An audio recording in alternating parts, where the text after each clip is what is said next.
Have you ever felt truly and utterly invisible?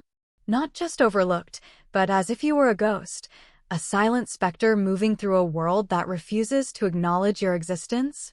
For Elena, this feeling was not a fleeting thought, it was the very fabric of her reality. Every night, she would don her drab, gray uniform and become one of the many unseen figures who breathed life back into the sterile shell of Harrison General Hospital. Her movements were a practiced, silent ballet of efficiency. The squeak of her cart's wheels, the swish of her mop against the linoleum, the soft click of a door closing behind her, these were the only sounds that announced her presence. She was pregnant, her belly a gentle, hopeful curve beneath the shapeless tunic, a secret promise of a new life in a world that had offered her so little.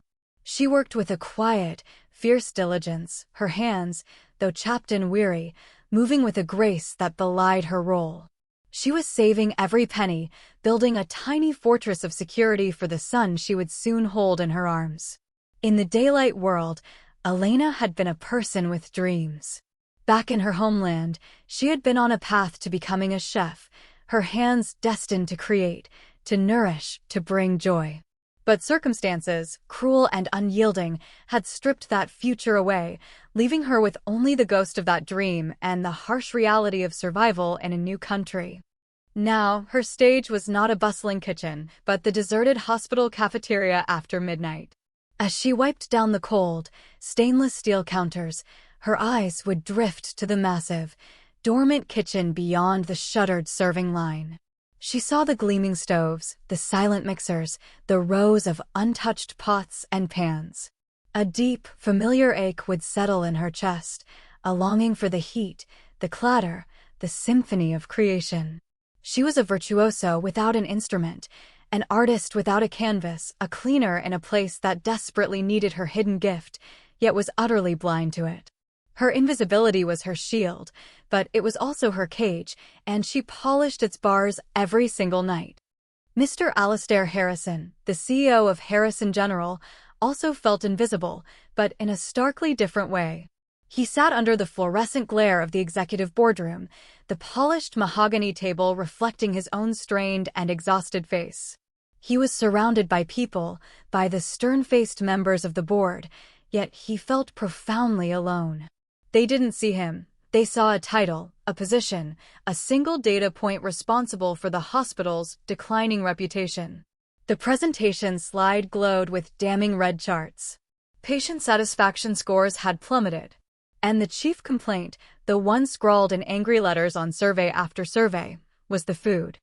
It was described in terms that made Harrison cringe, a culinary punishment, gray, lifeless mush, an insult to the sick, the chairman of the board, a man with eyes as cold as a surgeon's scalpel, delivered the verdict.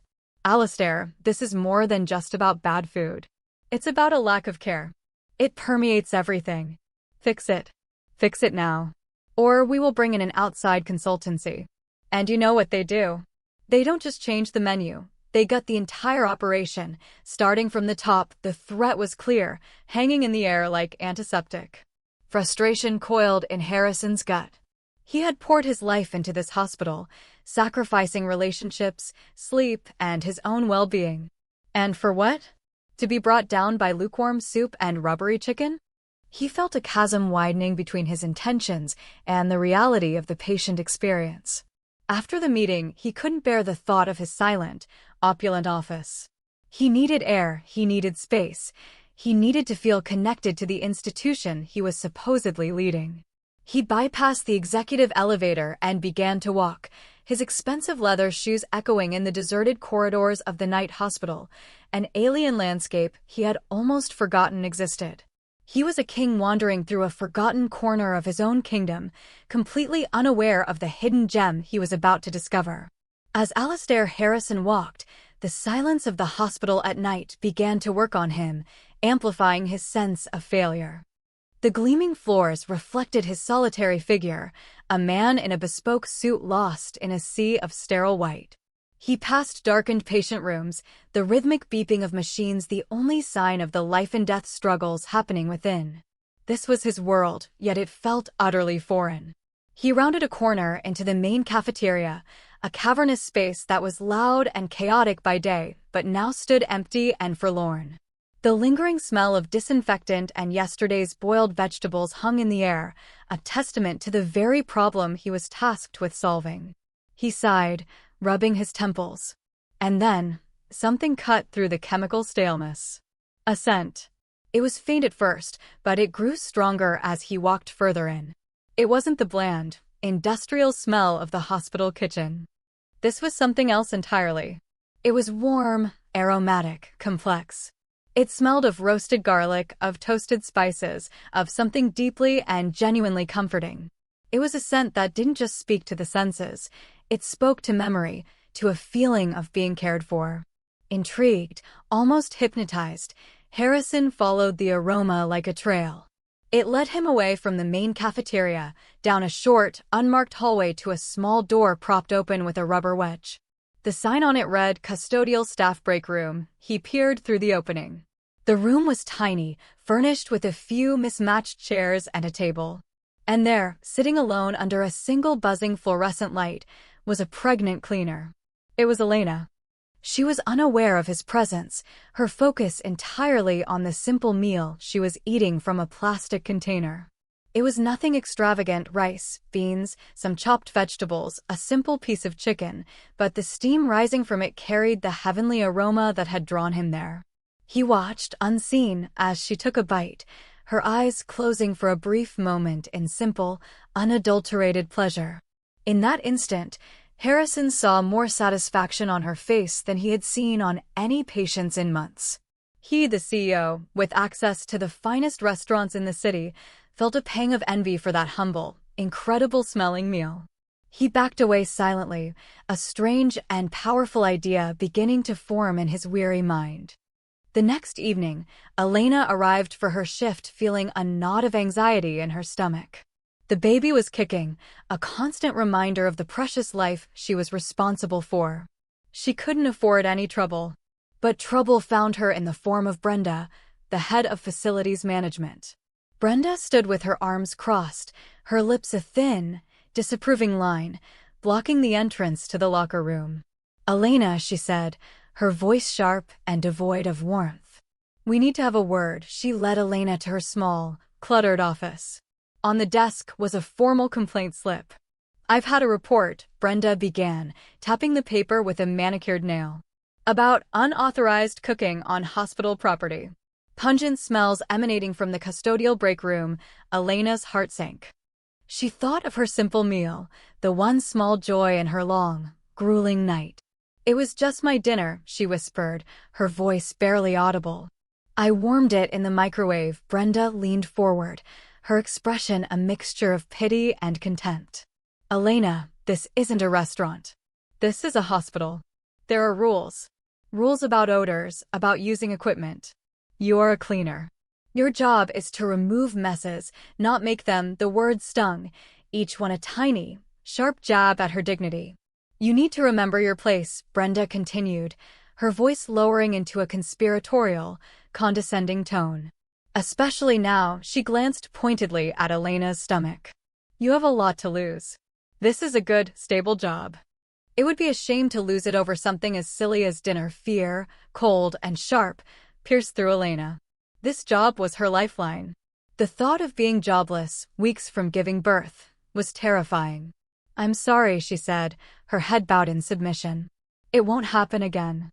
I promise." She backed out of the office, feeling the weight of Brenda's judgment like a physical blow.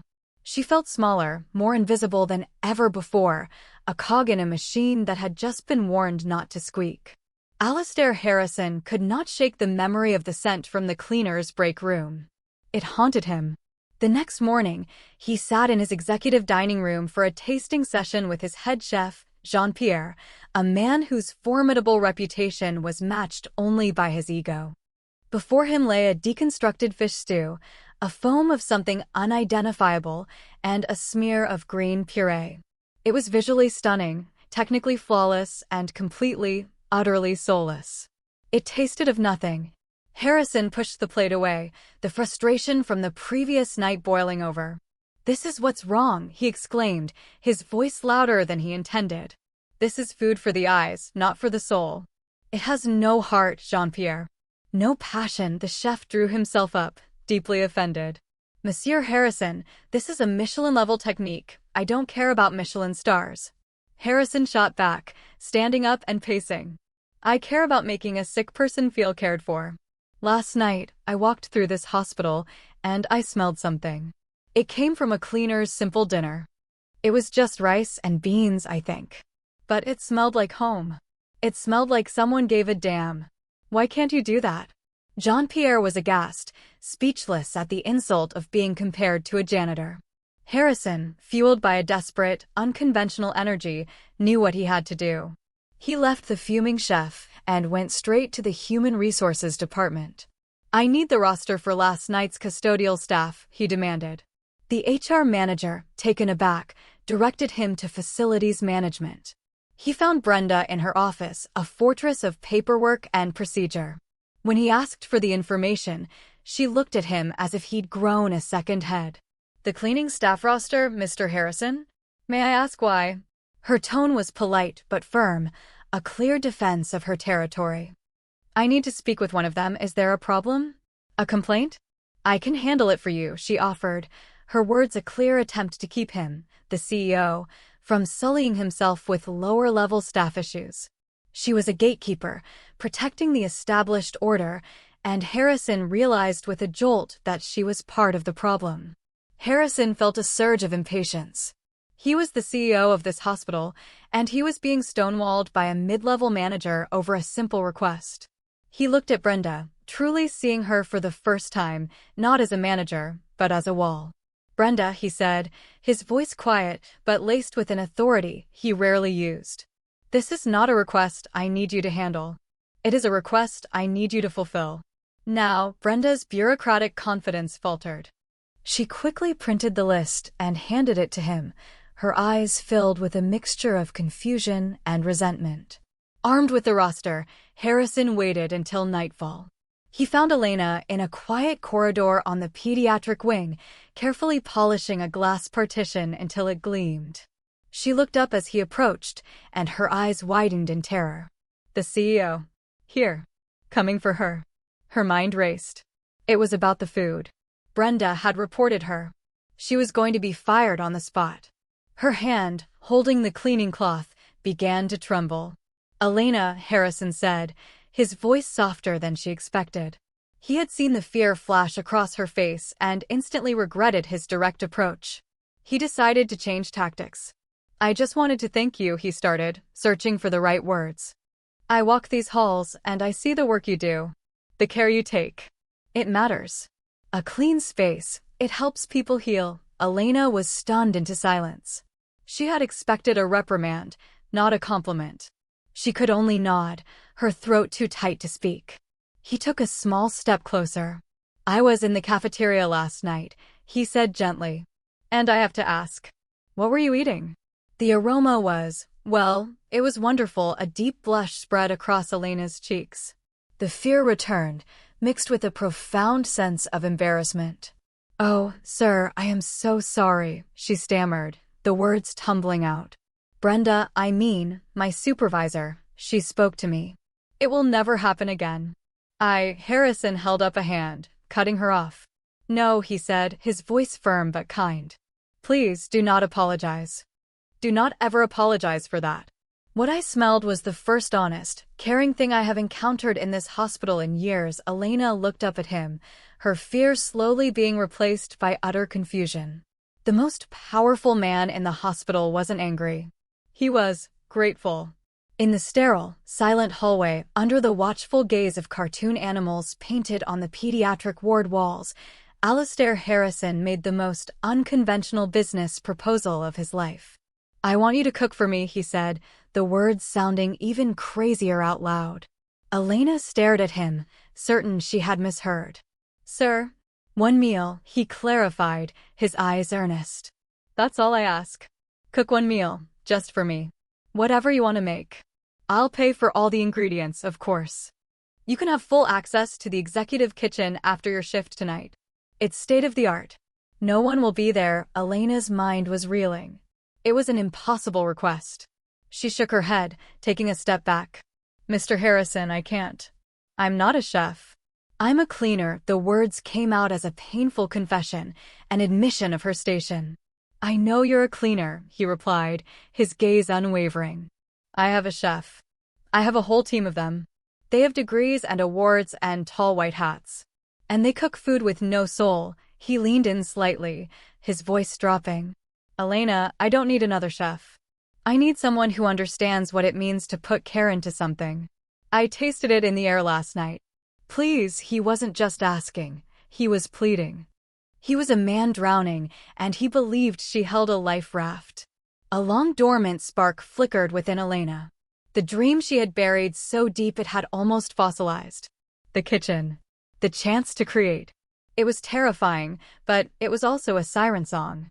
Hesitantly, with a tremor in her voice, she whispered, "Okay." The fallout was immediate. Word of the CEO's bizarre arrangement with a cleaner spread like wildfire. Brenda, hearing it through the grapevine, was incandescent with rage. She stormed up to the executive floor to find Harrison waiting for Elena by the kitchen doors. "Mr. Harrison, this is highly irregular," she fumed. "She is not qualified. This is a violation of health codes, union rules, and common sense." Harrison turned to face her, his expression like ice. "Brenda, your concern is noted. And your employment is contingent on you returning to your office and never questioning my judgment on this matter again. Am I clear?" Brenda froze, her face pale. She had finally overstepped. Without another word, she turned and fled, her authority utterly dismantled. The gatekeeper had been removed. The path was clear. Elena pushed open the heavy steel doors to the executive kitchen and stopped, breathless. It was a cathedral of culinary arts. Gleaming copper pots hung from the ceiling like a chandelier.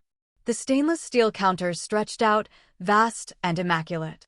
The stove was a monster of gas burners and polished chrome.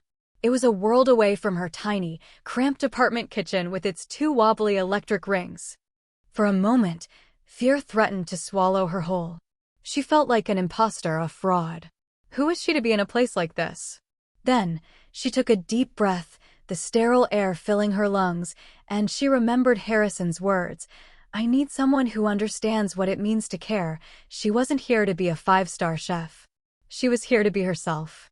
She unpacked the simple groceries Harrison had paid for: chicken, onions, carrots, potatoes, a bundle of fragrant herbs, a small jar of paprika she had brought from home. She wasn't going to attempt some fancy French dish she didn't understand. She was going to cook from her heart. She was going to make goulias, the rich, hearty stew her grandmother had taught her to make in a small village kitchen that smelled of wood smoke and love. As her knife began to chop the vegetables, a transformation occurred. The timid cleaner disappeared. In her place stood an artist. Her movements became fluid and confident. The rhythmic tap-tap-tap of the knife on the board was a drumbeat. The sizzle of onions hitting the hot oil was the opening note of a symphony. She moved around the vast kitchen not with hesitation, but with an innate sense of purpose, as if she were coming home after a long and painful exile. From his office next door, the door ajar, Harrison watched. He didn't see a cleaner in a borrowed apron. He saw passion. He saw dedication. He saw the very soul he had been searching for. The aroma began to fill the kitchen, spilling out into the hallway, a rich, soulful scent that was a world away from the blandness of the hospital. It was the smell of home. An hour later, she ladled the deep red, fragrant stew into a simple white bowl and carried it to him. He took one spoonful. The flavor exploded in his mouth, rich, complex, warm. It tasted of patience. It tasted of tradition. It tasted of love. Alastair Harrison, the powerful CEO, sat in his multi-million-dollar office, and his eyes filled with tears. The single bowl of stew changed everything. The very next day, Alastair Harrison terminated the hospital's multi-million-dollar contract with the soulless catering company. He called Jean-Pierre into his office and, with a quiet and unshakable resolve, informed him that his services were no longer required. The revolution had begun. Later that afternoon, he called a nervous Elena to his office. She stood before his desk, twisting the strap of her handbag, unsure what to expect. "Elena," he began, a smile spreading across his face. "I have created a new position at this hospital. It's called the Director of Culinary and Patient Comfort." He slid a piece of paper across the desk. It was an official offer of employment, with a salary that made her gasp. "I don't want you to just cook," he explained. "I want you to lead. I want you to build a new kitchen staff from scratch. I want you to redesign every single menu, from the pureed foods to the staff meals. I want you to infuse the philosophy you put into that stew into every corner of this hospital's food service. I want you to teach us how to care again." Elena stared at the paper, tears blurring the words. It was an impossible dream made real. The cleaner, the invisible woman, was being asked to run the entire department. She accepted, her voice choked with an emotion so profound she could barely speak. In the weeks that followed, before her maternity leave, she and Harrison became an unstoppable team. They worked tirelessly, drafting plans, interviewing new cooks who valued passion over prestige, and designing menus that were both nutritious and delicious. The cynical skepticism of people like Brenda was swept away by the sheer force of Harrison's conviction and Elena's quiet, undeniable talent. Then, one Tuesday afternoon, as she was tasting a new chicken broth recipe, Elena went into labor. The transition from burgeoning executive to new mother was swift and overwhelming. The hospital she had once cleaned was now the place she brought her son into the world. Her son, Leo. He was perfect. As she held him, she felt a wave of joy so intense it eclipsed everything else, mingled with a sliver of fear for the immense new life that lay ahead of her, both as a mother and as a director. The day of her discharge arrived. The world outside the sanitized piece of the maternity ward felt daunting.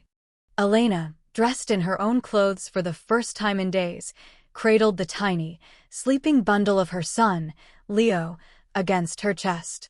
Every part of her felt tender, exhausted, and yet electrified with a love so fierce it was almost painful.